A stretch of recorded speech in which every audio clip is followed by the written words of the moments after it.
Mark spun around and landed a heavy punch square on Billy's face. But Mark wasn't really a match for hot-headed Billy. He seized the right moment and sank his teeth into Billy's ear, the guards rushing over to break up the fight. From that day on, no one in the prison dared to mess with Mark again. Right after the fight, Mark's elderly parents happened to arrive for a visit. Not wanting them to see his bruised face, Mark asked a guard to cover for him. The guard kindly told his parents that Mark's name had been left off the visitation list. Disappointed, they left without seeing him. Mark didn't realize this might be the last chance he'd ever have to see them. A few days later, Mark found a hidden phone in his cellmate's belongings. Cell phones were contraband, and if discovered, Mark would also be punished. He told his cellmate to get rid of it immediately. The cellmate agreed without hesitation. The next day, Mark called home to explain why he'd missed the visit, only to learn his father had suffered a heart attack and was in the ICU. Before he could get more details, a prison riot broke out and the line was cut off. Desperate, Mark wanted to use his cellmate's phone, but was told it had already been disposed of. Fortunately, a guard introduced him to the prison chaplain. Mark asked the chaplain to help him find out about his father's condition.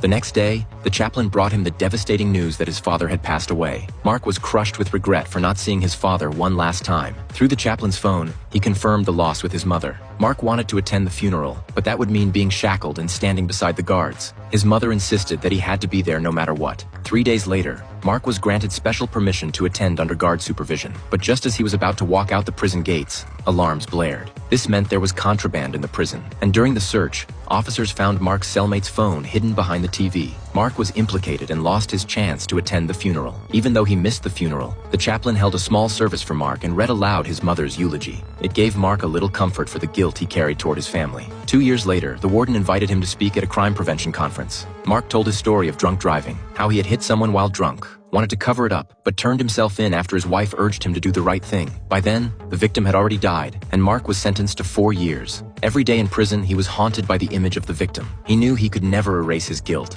but he decided to spend the rest of his life helping at-risk youth. His speech received thunderous applause, and even the victim's family left in tears. That moment gave Mark even more resolve never to go down the wrong path again. On the way back, Mark was taken to a meeting place chosen by a prison gang leader. But Mark chose the right path. He refused to get involved in crime. The gang boss flew into a rage, filled a sock with pool balls, and stormed into Mark's cell to strike a deadly blow. Luckily, Mark's cellmate intervened in time and saved him. In his 3rd year, Mark was released early for good behavior. He personally apologized to the victim's family. They didn't fully forgive him, but his sincerity moved them to try to let go of their anger. Mark understood that for the rest of his life, he would carry the weight of his crime and keep searching for redemption.